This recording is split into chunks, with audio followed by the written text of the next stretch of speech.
আসসালামু আলাইকুম রহমতুল্লাহি অবরকাতুহু। সম্মানিত দর্শক, পুরো দেশ, জাতি, কাল, সমাজ একটা বিরাট ডিপ্রেশনের মধ্য দিয়ে যাচ্ছে। ইংরেজিতে এটিকে বলা হয় গ্রেট ডিপ্রেশন। তো এই যে একটা কুশ্রী, বিশ্রী, বিভৎস যে হতাশা, গ্রেট ডিপ্রেশন হলো বিভৎস হতাশা। এখানে গ্রেট শব্দটি নেতিবাচক অর্থে। তো এই বিভৎস হতাশা কিন্তু সারা দুনিয়াতে অনেকগুলো ইতিহাস তৈরি করেছে। আমেরিকাতে বেশ কয়েকবার এরকম গ্রেট ডিপ্রেশন গিয়েছে। প্রথম মহাযুদ্ধের পর টানা ৬ থেকে ৭ বছর তারা মারাত্মক উন্নয়ন করেছে। এই বাংলাদেশে যেভাবে উন্নয়নের স্লোগান দেওয়া হতো, এর কারণ হলো সরাসরি প্রথম মহাযুদ্ধে আমেরিকা অংশগ্রহণ করেনি, কিন্তু এ যুদ্ধের সকল পক্ষের নিকট অস্ত্র বিক্রি করেছে, সবার সঙ্গে ব্যবসা করেছে এবং সারা দুনিয়ার ধন সম্পদ নিয়ে আমেরিকাতে জড়ো করেছে। এখন বেশি টাকা পয়সা হলে যা হয়, সেই ১ লক্ষ টাকার ছাগল ১৫ লক্ষ টাকা দিয়ে কিনে, ৫ লাখ টাকার গরু ১ কোটি টাকা দিয়ে কিনে, এলোমেলো হয়ে যায়। সারাদিন বারে গিয়ে বসে থেকে মদ খাবে, জুয়া খেলবে এবং দিন শেষে মদ্যপ অবস্থায় বাসায় ফিরবে। যখন মানুষের তার যে শ্রম এবং তার যে চাহিদা এবং তার যে যোগ্যতা, এর চেয়ে যখন অর্থ, বৃত্ত এবং ক্ষমতা চলে আসে, তখনই তার মধ্যে এক ধরনের হতাশা চলে আসে। এবং এই হতাশা ব্যক্তি থেকে পরিবার, আপনি বাংলাদেশের দিকে তাকান, যে সকল মন্দ লোক অতিরিক্ত টাকা উপার্জন করেছেন, তারা পরিবার, আত্মীয় স্বজন সবাইকে হতাশার মধ্যে ডুবিয়েছেন এবং একই সঙ্গে পুরো জাতিকেও কিন্তু হতাশার মধ্যে নিয়ে গেছেন। তো আমেরিকার কথা বলছিলাম, তারা সেই প্রথম মহাযুদ্ধের পরে এরকম অর্থনৈতিক ক্ষেত্রে ব্যাপক সফলতা অর্জন করে এবং সেই সফলতার পরে তাদের জনজীবনে রীতিমতো বিলাসিতা, অপকর্ম, চুরি, চামারি, রাহাজানি, টাউটারি, বাটপারি এগুলো একেবারে মহামারীর মতো ছড়িয়ে পড়ে। এবং মহামারীর মতো ছড়িয়ে পড়ার পরে এরপরে শুরু হয় শেয়ার মার্কেট কেলেঙ্কারি। এই বাংলাদেশের মতো প্রত্যেকটা শেয়ার মার্কেটে এই দুষ্ট লোকদের কবলে চলে যায় এবং পুরো অর্থনৈতিক অবস্থা, ওই যে উন্নয়ন, আমাদের যেমন $50 বিলিয়ন থেকে এখন কত বিলিয়নের ডলারে চলে আসছে, ওদের অবস্থা ঠিক তদ্রূপ হয়ে যায় 1927-28 সনে। এবং এই সময়টিকে বলা হয় গ্রেট ডিপ্রেশন। তখন সেখানে বিখ্যাত একজন রাজনীতিবিদ সেখানে আসেন প্রেসিডেন্ট হিসেবে, ওটা আর একটা বিষয়। এবং তাদের এই যে গ্রেট ডিপ্রেশন, এটি কাটিয়ে ওঠার জন্য 10 বছর সময় লেগেছিল। আর ইতিহাসের সবচেয়ে সফলতম রাষ্ট্রনায়ক তাদের ওই সময়টিতে তারা পেয়েছিলেন। তো তাদের ওই যে দুজন, একজন হলো থিওডর রুজভেল্ট আর একটা হলো ফ্র্যাঙ্কলিন ডি রুজভেল্ট। তো থিওডর রুজভেল্ট হলো প্রথম মহাযুদ্ধকালীন সময়টাতে, আর পরবর্তীতে প্রথমে থিওডর রুজভেল্ট, তারা হলো ফ্র্যাঙ্কলিন রুজভেল্ট, দুজন আবার আত্মীয়। তো যাই হোক, এইটা তারা কাটিয়ে উঠতে পেরেছিলেন রুজভেল্টের মতো একজন মহামানবের কল্যাণে, আদারওয়াইজ পুরো আমেরিকান জাতি শেষ হয়ে যেত। তদ্রূপ আমরা কিন্তু এই মুহূর্তে একটা গ্রেট ডিপ্রেশনের মধ্যে আছি। আমাদের পুরো ব্যাংকিং ব্যবস্থায় যারা জড়িত, কর্মকর্তা, কর্মচারী, গ্রাহক, আমানতকারী, বিনিয়োগকারী, সবার মধ্যে হতাশা, ভয়, ক্ষোভ। তারা একবার ব্যাংক থেকে টাকা তুলে 3-4 মাস বাসায় রাখে, আবার ব্যাংকে জমা দিতে যায়। আবার এই ব্যাংকে কেন্দ্র করে জাতীয় রাজস্ব বোর্ড, সরকার এলোমেলো আচরণ করছে। আজকে অবকারী শুল্ক বসাচ্ছে, কালকে আয়কর বসাচ্ছে। আবার সেই টাকা কোত্থেকে এলো? এক গ্রুপ বলছে টাকার প্রশ্ন করা যাবে না, আর এক গ্রুপ বলছে প্রশ্ন করা যাবে। সমস্যা এখানে শুরু। এরপরে চলে যান জাতীয় রাজস্ব বোর্ডে, সেখানে ভ্যাট রয়েছে, আয়কর রয়েছে, অবকারী শুল্ক রয়েছে। তারপর সেখানে আয়কর রয়েছে, আয়কর, ভ্যাট, অবকারী শুল্ক এবং কাস্টম শুল্ক যেটি, সেখানে সরকারের যে টার্গেট চাহিদা সেটি পূর্ণ করার জন্য যে ইকোনমি দরকার সেই ইকোনমি নাই, অথচ তাদের উপর যে টার্গেট দেওয়া হচ্ছে ফলে পুরো রাজস্ব ভবনে একটা গ্রেট ডিপ্রেশন যাচ্ছে। বিশ্বাস না হয় গিয়ে দেখেন কত বড় ভবন, সেই ভবন দিয়ে পানি পড়ছে, পুরো ভবন খালি এবং লোকজনের মুখে হাসি নেই। অথচ সেগুনবাগিচাতে যখন রাজস্ব বোর্ড ছিল গম গম গম গম করত, এখন সেখানে কোনো লোকজন নেই। যান চট্টগ্রাম কাস্টমস হাউসে গিয়ে দেখেন কি অবস্থা, বেনাপোল কাস্টমস হাউসে গিয়ে দেখেন এটাই তো প্রধান, এরপর মংলা যান, গিয়ে দেখেন সেখানে আসলে কি হচ্ছে। আয়করের মাস শুরু হলো জুলাই মাসে, যেয়ে দেখেন আয়করের অবস্থা কি, ভ্যাটের অবস্থা কি। আর সরকার এই টার্গেট পূর্ণ করার জন্য দেখা যাচ্ছে যে এই রাজস্ব কর্মকর্তারা তারা ক্ষেত্র বিশেষে বাড়াবাড়ি শুরু করে দিয়েছে অনেকে, এবং এটা করতে অনেকে বাধ্য হচ্ছেন। এর ফলে অনেক প্রতিষ্ঠিত ব্যবসায়ীদের মধ্যে হতাশা ছড়িয়ে পড়েছে এবং অনেকে রীতিমতো ব্যবসা বাণিজ্য বন্ধ করে দিয়ে পালিয়ে বেড়াচ্ছেন, দেশের বাইরে চলে গেছেন, অনেকে বন্ধ করেছেন, যা যায় হয় হোক। আমি অন্ততপক্ষে 20 থেকে 25 জন ব্যবসায়ীকে চিনি যারা 80-র দশকে ব্যবসা শুরু করেছেন, শত শত কোটি টাকা আয় রোজগার করেছেন, বাড়ি গাড়ি সব কিছু করেছেন, এখন তাদের ফ্যাক্টরি বন্ধ কেবলমাত্র ব্যাংকের কারণে। প্রাইভেট ব্যাংকগুলো তাদেরকে সাপোর্ট দিতে পারছে না। 100 কোটি টাকার সম্পত্তি বন্ধক নিয়ে 30 কোটি টাকার লোন, তারপরে তারা সেটাকে মিনিমাইজ করতে পারছে না, ওভাবে ব্যাংকও ডুবছে, মালিকও ডুবছে। তো এই যে ফ্রাস্ট্রেশন, এই ফ্রাস্ট্রেশনের মধ্যে আবার শুরু হয়েছে সরকারি কর্মকর্তাদের মধ্যে দুর্নীতির যে রাঘব বোয়ালগুলো তৈরি হয়েছিল, এরকম কয়েকটা রাঘব বোয়াল ধরা পড়েছে। এখন এই ধরা পড়েছে, এদেরকে খাওয়াও যাচ্ছে না, ফেলাও যাচ্ছে না, ছেড়ে দেওয়া যাচ্ছে না।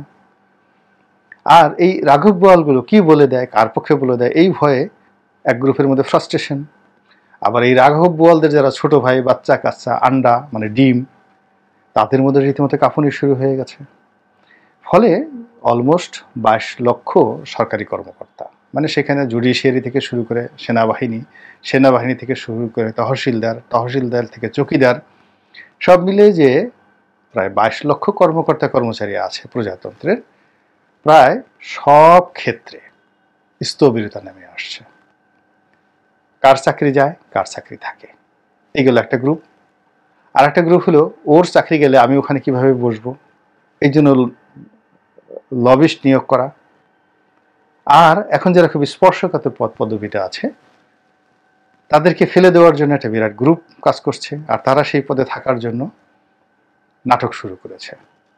সেই জঙ্গি নাটক আবার শুরু হয়েছে, আর কদিন পরে দেখুন ক্রস ফায়ার শুরু হয়ে গেছে।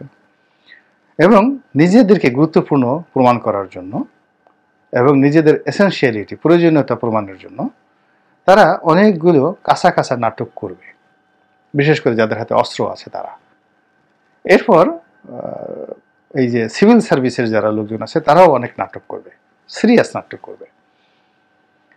সেই নাটকের কবলে পড়ে সরকার একেবারে যেভাবে স্কুইজ হবে, কিচ্ছু করার থাকবে না। আপনার দুই হাত যদি আপনার কমান্ডে না চলে, ব্রেইনের কথা মতো না চলে, ডান হাত আপনার ডান গালে থাপ্পড় মারতেছে, বাম হাত বাম গালে থাপ্পড় মারতেছে, আবার একটু পরে ডান হাত বলতেছে তুই আমার গালে থাপ্পড় মারলি কেন, বলে সে বাম গালে আরেক থাপ্পড় মেরে দিল।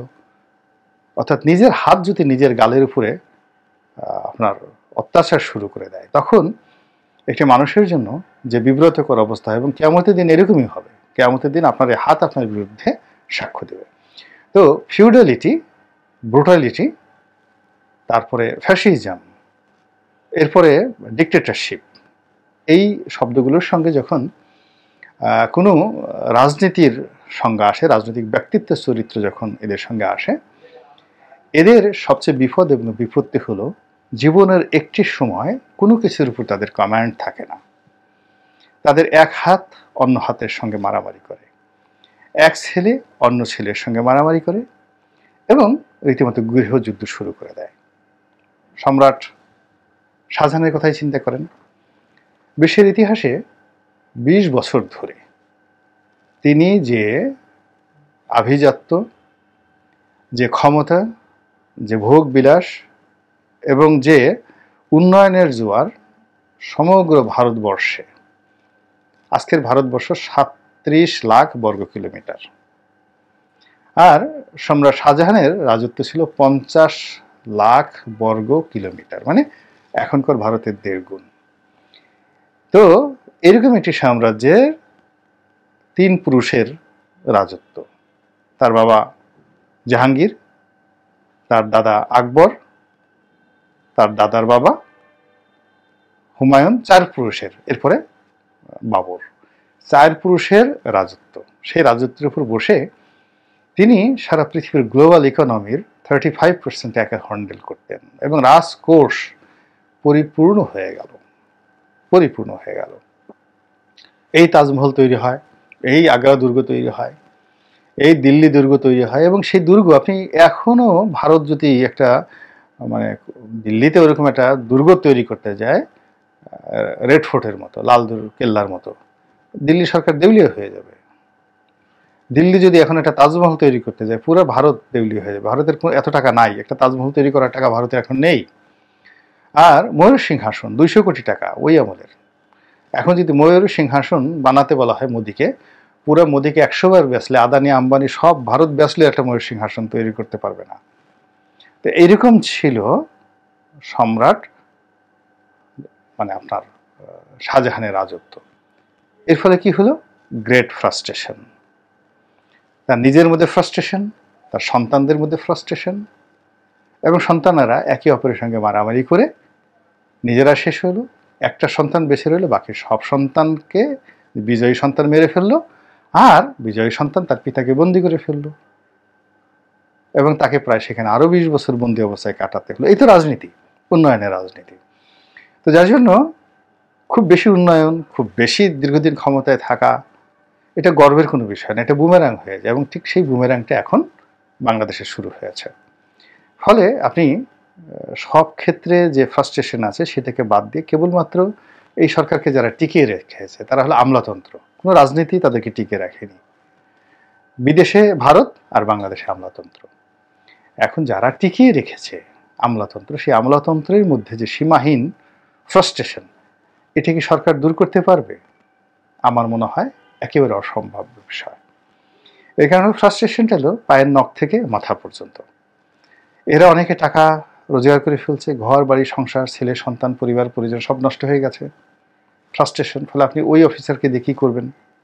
ও তো কোনো কাজই করতে পারবে না। ওর বউ অন্যজনের কাছে গিয়ে শুয়ে থাকে, ওর মেয়ে গাঁজা খায়, ওর ছেলে সারাদিন সেই মানে কি বলবো, নিজের গালে নিজে থাপ্পড় মারে, অটিস্টিক হয়ে গেছে। এরকম অনেক দুর্নীতিবাজদের পরিবারে যায় দেখেন আগুন জ্বলছে। নিজে সেই গার্লফ্রেন্ড মেনটেন করছে, এই আজকের এই নায়িকা, কালকের ওই গায়িকা, এতমন সব বদনামের মধ্যে একবার বিদেশে যাচ্ছে, বাংলাদেশে যাচ্ছে, সারা শরীরে যা দেখবেন গণরিয়া হয়ে গেছে, সিবলিস হয়ে গেছে, মানসিকভাবে তাদের মধ্যে বিকৃতি ঘটেছে। আপনি তাকে কিভাবে করবেন? এরকম এদের সঙ্গে একজন নয়, শত শত শত শত এদের সংখ্যা হয়ে গেছে। তো এই যে একটা বিকৃত গ্রুপ হয়ে গেছে, সেই বিকৃত গ্রুপের সাথে আবার এই যারা এই বিকৃত গ্রুপদেরকে দেখতেছে তাদের মধ্যে হতাশা যে আল্লাহ, ওদের হাতে ক্ষমতা। একজন লোক নিকৃষ্ট নোংরা, দরজা বন্ধ করে দিনের বেলায় তার রুমের মধ্যে সে অপকর্ম করতেছে, আর ওই অফিসে তার অধীনস্থ যদি একজন একাধিক কর্মকর্তা থেকে ৫ ওয়াক্ত নামাজ পড়ে, দাঁড়িয়ে আছে, তসবিহ আছে, তার মনের অবস্থা কি? সে বাসায় গিয়ে লা হাওলা ওয়ালা কুওয়াতা পড়বে, তওবা করবে, না চাকরি ছেড়ে দেবে? হতাশা, সারা তার ঘুম আসে না। ফলে কোনো জায়গায় কাজ হচ্ছে না। অনেক রাজনীতিবিদদের মধ্যে ঠিক একই সমস্যা। কিছুদিন আগে দেখলাম এক দুর্নীতিবাজ মানে রাজনীতিবিদ, তার বাসায় দুজন সরকারি কর্মকর্তার কাছে লিফটের মধ্যে ঘুষাঘুষি, বড় ২ কর্মকর্তা লিফটের মধ্যে ঘুষাঘুষি, আসছে, ব্যবস্থা নিতে পারছেন? কিছুই করতে পারেননি। তো এই যে সরকারি কর্মকর্তার দিকে মধ্যে যে হতাশা ছড়িয়ে পড়েছে, এই হতাশা তাদের মধ্যে অস্থিরতা তৈরি করেছে। আবার এই অস্থিরতা সরকারকে বিপদে ফেলবে, আর সরকার বিপদে পড়লে সঙ্গত কারণে দেশ বিপদে পড়বে, এবং আপনি আমিও কিন্তু এই বিপদ থেকে রক্ষা পাবো না। আল্লাহ আমাদের সবাইকে হেদায়েত দান করুন এবং হেফাজত করুন। আসসালামু আলাইকুম রহমতুল্লাহি ওয়া বারাকাতুহু।